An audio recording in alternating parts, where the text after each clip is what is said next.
चलिए, आज हम रामपुरा गांव की उन गलियों में चलते हैं जहां एक भयानक श्राप ने लोगों की जिंदगी को, आप कह सकते हैं, एक जीता जागता जहन्नुम बना दिया था।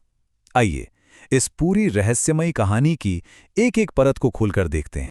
हम इस पूरी कहानी को 5 हिस्सों में समझेंगे। शुरुआत होगी उस अनदेखे साए से, फिर देखेंगे कि श्राप के संकेत कैसे बढ़ने लगे, गुनहगार का खुलासा कैसे हुआ, मंत्र शक्ति का महायुद्ध कैसा था, और आखिर में बात करेंगे एक बेचैन कर देने वाली शांति की। बस यही एक अफवाह रामपुरा के माहौल में खौफ घोलने के लिए काफी थी। सोचिए, वो गांव जो कभी अपनी चहल पहल के लिए जाना जाता था, अब एक अजीब सी डरावनी खामोशी और एक अनकहे डर के साये में जी रहा था। तो शुरू करते हैं पहले खंड से, गांव पर एक अनदेखा साया। ये वो दौर था जब एक अनजाना डर पूरे समुदाय को धीरे धीरे अपनी गिरफ्त में ले रहा था। देखिए, मुसीबत की शुरुआत किसी बड़े धमाके या हादसे से नहीं हुई, बल्कि ये शुरू हुई रातों को छा जाने वाले एक अजीब से सन्नाटे से, कुछ बेचैन करने वाली कानाफूसी से। लोगों ने बातें करना शुरू कर दिया कि पुराने पीपल के पेड़ के पास किसी ने एक काली साड़ी वाली औरत को देखा है, और बस गांव की शांति पूरी तरह से भंग हो चुकी थी। अब आता है दूसरा खंड, श्राप के बढ़ते संकेत। अब ये जो डर था ना, वो सिर्फ एक एहसास नहीं रह गया था, अब उसके ठोस सबूत सामने आने लगे थे। सिलसिला कुछ यूं शुरू हुआ। पहले सड़क पर खून से सने मिट्टी के गोले और नींबू मिले, फिर तालाब के किनारे नींबू, राख और लाल धागे से बंधी हड्डियां मिली। लेकिन जब पीपल के पेड़ के पास जमीन से रीना नाम लिखी एक मिट्टी की घुड़िया निकली, तो गांव वाले एकदम सिहर उठे। वो समझ गए कि यह श्राप अब किसी एक की जान लेने पर तुला है। गांव वालों के इस खौफ को समझने के लिए टोटका को समझना बहुत जरूरी है। देखिए, उनका मानना था कि ये कोई मामूली चीज नहीं है।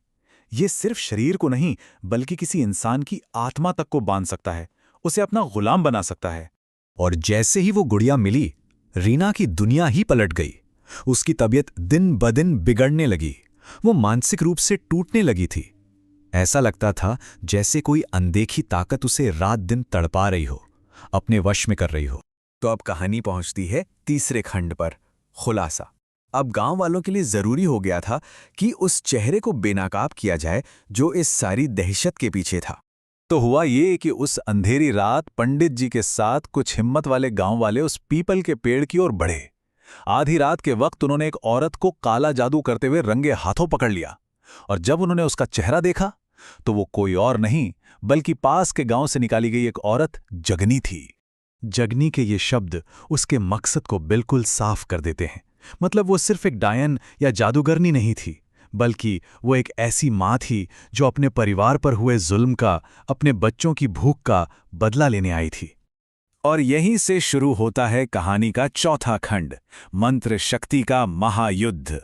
ये एक आत्मा को बचाने के लिए अच्छाई और बुराई के बीच लड़ी गई एक सीधी जंग थी। यहां मुकाबला दो ताकतों का था। एक तरफ थी जगनी की बदले की आग में जलती काली शक्तियां, जो खून, राख और हड्डियों से चलती थीं, और दूसरी तरफ थे पंडित जी के पवित्र मंत्र और उनकी आस्था की दिव्य शक्ति। लड़ाई जब अपने चरम पर थी, ठीक तभी वहां रीना आ पहुंची। उसकी आंखें एकदम खाली थी और उसकी जुबान पर जगनी के शब्द थे, मैं अब इंसान नहीं हूं, मैं अब उसकी हूं। श्राप ने उसे, उसकी आत्मा को पूरी तरह से जकड़ लिया था। ये देखकर पंडित जी ने मंत्रों की शक्ति से एक सुरक्षा कवच बनाया, जिसने जगनी की काली छाया को पीछे धकेल दिया।